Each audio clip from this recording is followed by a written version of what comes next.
ಪ್ರತಿಯೊಂದು ಮಾತು ಕಲಿತ ಜಾಗ, ಪ್ರತಿ ಹೆಜ್ಜೆ ಗುರುತು ಅರಿತ ಜಾಗ, ಕನಸುಗಳ ಜೊತೆಗೆ ನಡೆದ ಜಾಗ, ಸ್ನೇಹಿತರ ಪ್ರೀತಿ ಪಡೆದ ಜಾಗ.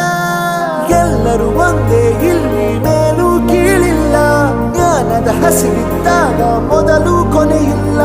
ಮನೆಯೇ ಮೊದಲ ಶಾಲೆ, ತಾಯಿನೇ ಗುರುವು, ತಾಯಿಗೂ ಪಾಠ ಹೇಳಿದ ಗುರುವೇ ಅರಿವು. ಎಲ್ಲ ದಾನಕ್ಕೂ ಶ್ರೇಷ್ಠ ವಿದ್ಯೆ ಎನ್ನುವುದನ್ನು ತಿಳಿದ ದೇಶ ನಮದು, ವಿಶ್ವದ ಕಣ್ಣು. ಮುಂದೆ ಗುರಿ ಇರಬೇಕು, ಹಿಂದೆ ಗುರು ಇರಬೇಕು, ನಂಬಿ ನಡೆದರೆ ಸಾಕು ಸಾರ್ಥಕ ಬದುಕು.